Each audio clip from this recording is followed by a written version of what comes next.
What's going on, world? It's your boy BigChips here, and today, this early morning, we're going to talk about a little bit more about what we did yesterday. You know, I sit here and I listen to people, and you often have time to hear people, and you may not really be listening to them, but you hear what they're saying. Does that make sense? And I mean, between what I was talking about yesterday and what's going on in today's mindset, we're actually talking about a little bit more of a, no takebacks. I think that's what I'm going to call this one, no takebacks. We talked about yesterday about never giving up, right? And that's the motif we need to live for. That's what we need to strive for, just to never give up, because you never know how close you are, and you'll never know if you give up. You know, so if you want to quit starting over, stop giving up. And and as I thought about that, and actually I had Cub Scouts last night, and I listened to some of these moms talk about things and that brought their kids, and it's just very apparent that we have the need to suffer, and it doesn't make sense. Being a part of Generation Y, Generation X, we used to play a lot of games, and we still do. We have a lot of gamers out there that are in my generation, but the problem with the world today is not that we're gamers. Well, it is a problem, but it's that we live everything like it's a game, except really our life. So when we were younger, we used to play these stupid games, where you hand somebody something, or you say something bad to them, or whatever. No takebacks. And as a kid, you lived with that. You're like, oh man, that type of thing. Well, today, let's live our life like that. We're busy living games, right? We're busy living this world as less than it should be. So today, let's live it like a game. Alright? So if you were inside of a game and you were playing and you had 1 bar of life left, what would you do? You'd be searching for more energy. You'd be searching for something to power up, right? And that's kind of what I'm talking about. We're going through life with less than a bar. We're going through life with no energy. We half of you don't even have a life at all. And you're okay with that. You're throwing that out as that's just the way it is, and that's not just the way it is. That's just the way you're making it. What if you could take your life and you could own it? Yeah, that's what I said. What if you owned your own life? What if instead of letting life live you, you lived it?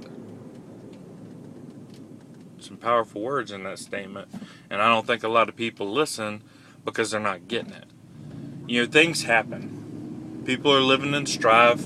Bad things happen to good people. Bad things happen to me, and I'm a great person. I help people. I give knowledge away for free. I do a lot to help folks in our community. And I get more backbiting. I get more, just BS than I do love. But is that what I do it for? No. I do it because of the way it makes me feel and what it does for my business. When I help somebody else, I get back in return. I may not get their love. I may not get their respect or get a shout out from them or whatever the case may be. They may not even acknowledge me at all. But if that's all you live for, you're living in the wrong world, because it's not going to happen. It's just not. People don't care. They want you to give them things, and then they want to take credit as it's theirs. Or they want to do, and that the thing kind of like swipe copy. People want to swipe it, but they don't want to give credit back to the person who actually wrote the copy.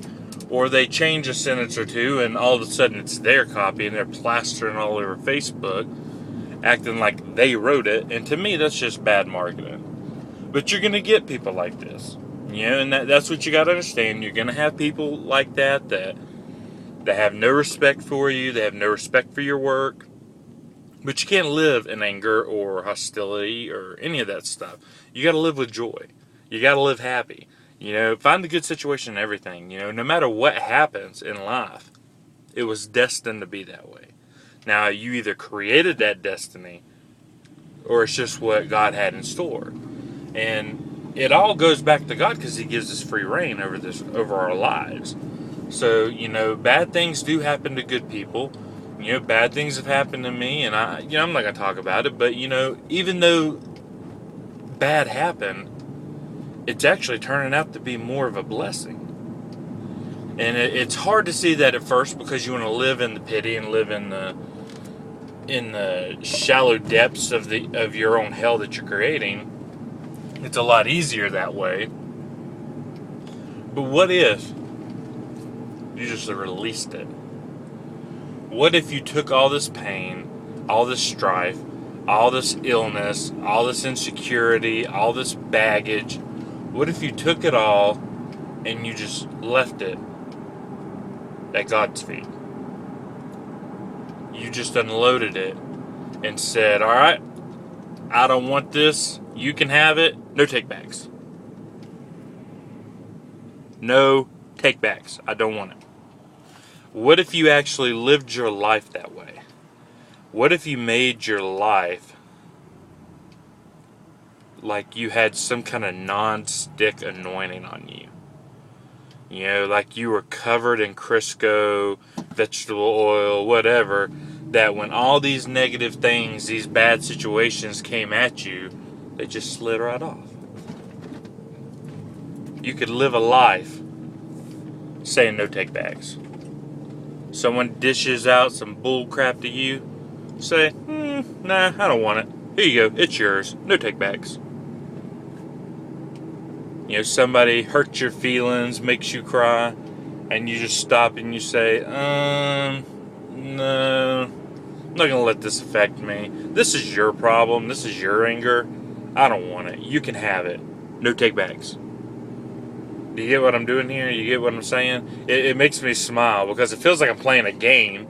It's like what ILN's doing with gamification, making people take action in a way that they've never taken. I mean, I'm seeing people take action that I've seen on the internet that haven't really taken action before. And you look at what they're doing and you're like, wow, that's totally different than what you normally do. That's crazy. So gamifying your life can actually work. Don't think you can go out there and kill somebody and you're fine. We're not we're not playing any kind of violent game. But you're making it to where you can put on that non-stick anointing. You're making it to where you can shed the bullcrap and you can say no takebacks. Because that's what you're after. That's the situation you want. That's the life you want to live. You hear that? That's what you want to live. That's the life you want to lead. You want to be known for your goodness, your grace, your purpose. So, dream big, laugh often, love always, but live with purpose. You know what? Live for purpose. That's what this is all about. That's what makes this life great. Live for purpose. Because that means you do it intentionally. Alright? That's all I got for you today. I'm very excited about what is going on in this world, what's going on in my community, what's going on with my team. I'm so proud of each and every one of you. Karen Hill, woman, I love you, lady. You're doing awesome, and I cannot wait to hear your final accomplishments. This is huge, absolutely huge. But that's it. Love and respect. And remember, guys, this is your life. You make it what you want to make it. So make it a great day. I dare you.